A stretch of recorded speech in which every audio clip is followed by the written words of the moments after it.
Hey, Bible study team. I hope you are ready to start a new study. This week, we're going to be looking at Esther. If you'll look in the Old Testament after Ruth, that's where we were last week, and follow about 4 or 5 books over, you'll find Esther. Esther has 10 chapters.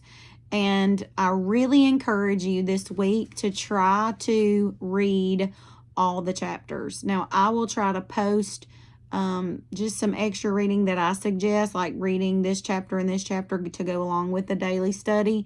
So if you can't find time to read it all, I am going to give you some points and some specific scripture to study.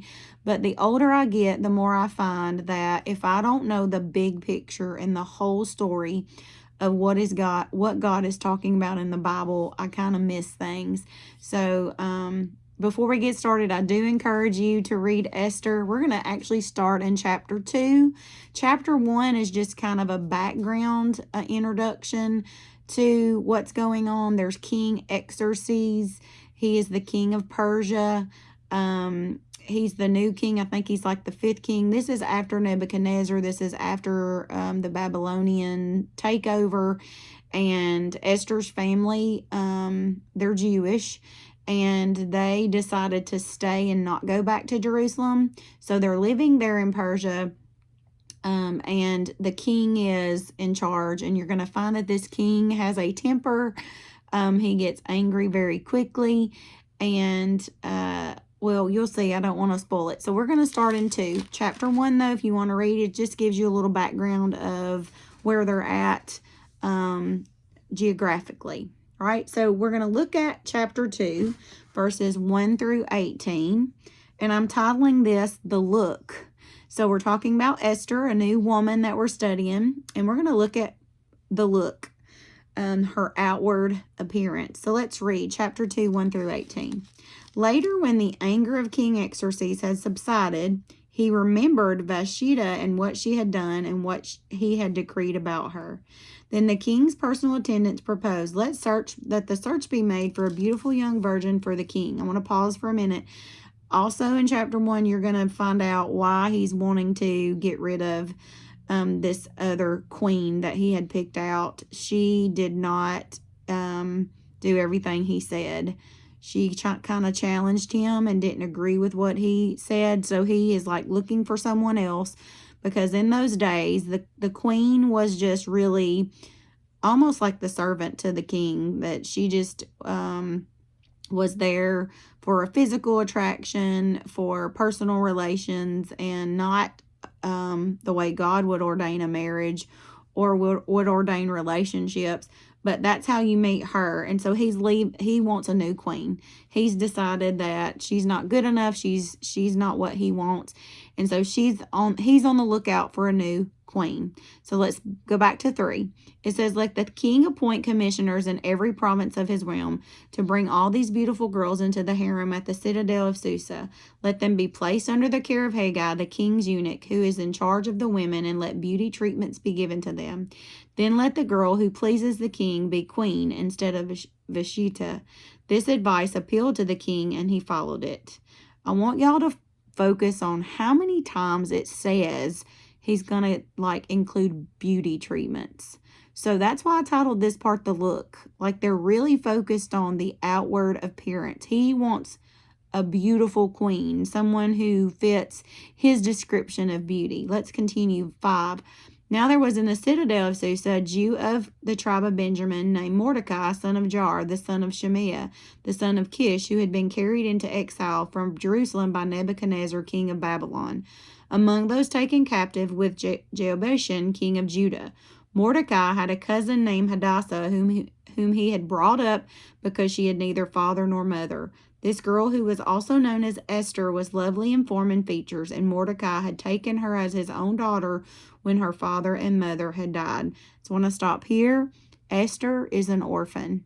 She was not raised by her mother and father because they died, and she has a cousin named Mordecai who is raising her. And I want you to also notice that they are Jews. So she is already someone who maybe people would look at as as not strong, not courageous, because she's an orphan. She hasn't had the proper raising. But I do want you to understand her background here and where she's come from. Let's continue verse 8. When the king's order and edict had been proclaimed, many girls were brought to the citadel of Susa and put under the care of Haggai. Esther also was taken to the king's palace and entrusted to Haggai, who had charge of the harem.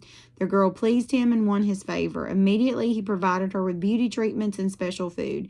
He assigned to her 7 maids selected from the king's palace and moved her and her maids into the best place in the harem. Esther had not revealed her nationality and family background because Mordecai had forbidden her to do so. Every day he walked back and forth near the courtyard of the harem to find out how Esther was and what was happening to her. Before a girl's turn came to go into King Xerxes, she had to complete 12 months of beauty treatments prescribed for the women, 6 months with oil and myrrh, and 6 with perfume and cosmetics. And this is how she would go to the king. Anything she wanted was given her to take with her from the harem to the king's palace. In the evening, she would go there in the morning and return to another part of the harem to care of Sheshagaz, the king's eunuch, who was in charge of the concubines. She would not return to the king unless he was pleased with her and summoned by her name. Like, do y'all see the conceited pridefulness of just outward appearance? It's really alarming to me how much that this king is putting on beauty and not character. So let's continue. 15. When the turn came for Esther, the girl Mordecai had adopted, the daughter of his uncle Abihail, to go to the king, she asked for nothing other than what Haggai, the king's eunuch who was in charge of the harem, suggested. And Esther won the favor of everyone who saw her. She was taken to King Xerxes in the royal residence in the 10th month, the month of Tebeth, in the 7th year of his reign.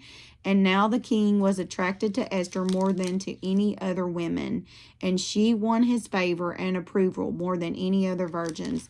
So he set a royal crown on her head and made her queen instead of Vashti. And the king gave a great banquet, Esther's banquet, for all his nobles and officials, and proclaimed a holiday throughout the provinces and distributed gifts with royal liberality. So number 1, we're going to focus on the beauty, the look of Esther. How many times do we kind of consider our value or worth because of our beauty? I don't know if Esther is seeking that, but I do know that her beauty is what got the attention of this king. The second part we're going to look at is the secret. If you'll look with me in chapter 2, so we're staying in chapter 2 and continuing to read 19 through 20, it says, when the virgins were assembled a second time, Mordecai was sitting at the king's gate. But Esther had kept secret her family background and nationality, just as Mordecai had told her to do, for she continued to follow Mordecai's instructions as she had done when he was bringing her up.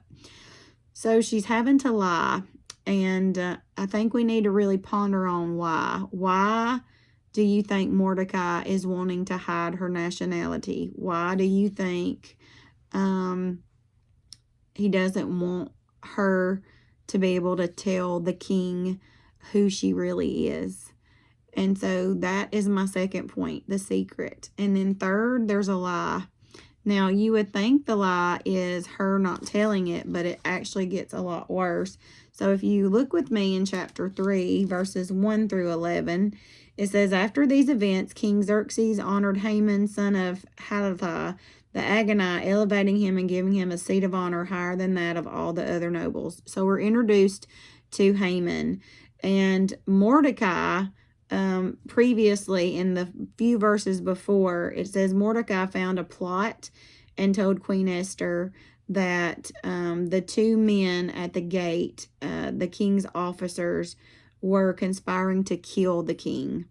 And so Mordecai was like known as a trusted gatekeeper per se, because he let the queen know about this. But Haman was a higher official under the king. And so Haman comes in, and it says in verse 3, and Haman Haman doesn't like Mordecai because Mordecai will not kneel to him. It's not verse 3, verse 2. It says, all the royal officials at the king's gate knelt down and paid honor to Haman, for the king had commanded his concerning him, but Mordecai would not kneel down or pay him honor.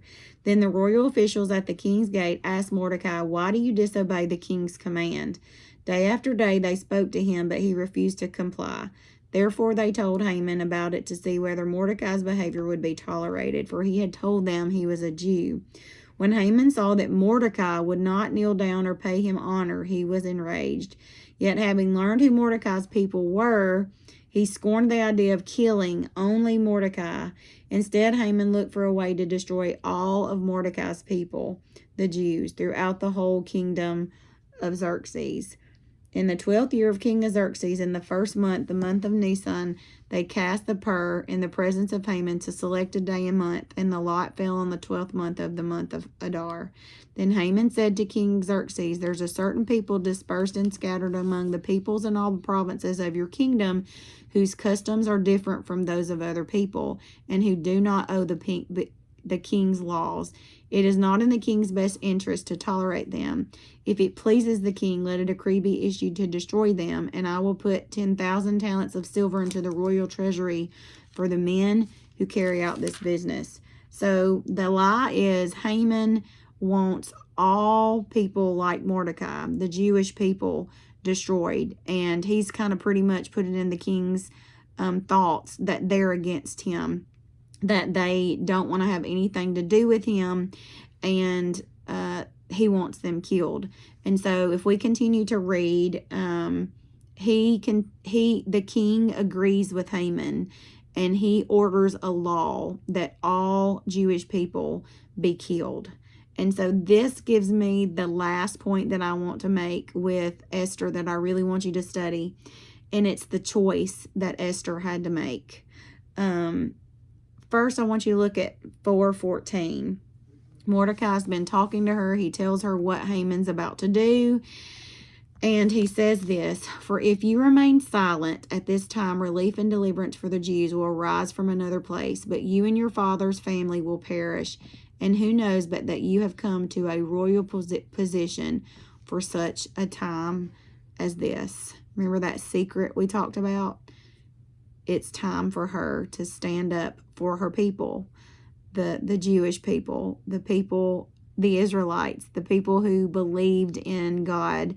And you may be confused of how those Jewish people are the same, but they split up a long time ago. Some went north and some went south of Israel, and this was the group that was in Judah, and those were the Jewish people. And so Esther has a choice, and her choice is, does she remain silent? Does she allow the king to do whatever he wants, which is what most queens do? They just are really more servants. They're really more to be a face. Or is she going to speak up? And if we'll skip over to, again, you can keep reading verses 5 and 6, it goes into her pondering with Mordecai. What am I going to do with this information? She can't just go forward to the king and speak to him, because she could encounter a lot of consequences, because that's not how you approach the king. But if you'll look at chapter 7, verses 3 and 4, it says, Queen Esther answered, well, let me back up. I didn't tell y'all this part. So, she had a banquet. So her idea was, I'm going to have a banquet, and I'm going to invite Haman to this banquet. And there at this banquet, she's going to be able to reveal what he's done, but also who Mordecai is, and how Mordecai has helped him capture people that were trying to kill him, and then really make him question Haman and what Haman is really doing to him. And she confesses and tells the truth. So let's look at 7, 3 and 4. It says, Queen Esther answered, if I have found favor with you, O king, and if it pleases your majesty, grant me my life. This is my petition, and spare my people. This is my request. For I and my people have been sold for destruction and slaughter and annihilation. If we had merely been sold as male and female slaves, I would have kept quiet, because no such distress would justify disturbing the king. Here she finally says, this is who I am. And she proceeds to tell him what's going on and exposes Haman. And then the king loves her. He doesn't want her to die. He doesn't want her people to die, and therefore she helps deliver them. And the greatest thing I want you to think about with Esther is that hidden role of identity with her and how God used it. How God used, again, someone who is ordinary, who is just living their life, but how God has a greater purpose. This week, I encourage you to really dig deep into Esther. I'm going to provide you several parts to read. I'm sorry I had to go a lot, but this is really good, and it's really awesome to think how courageous Esther was just to stand up for what is right and to stand up for her people. And just like Mordecai said to her, you were put in this royal position for a time like this. Have you ever been put into a position like that? I pray that you continue to seek the Lord's will in your life and help him guide you into being the woman that he wants you to be. Have a great week.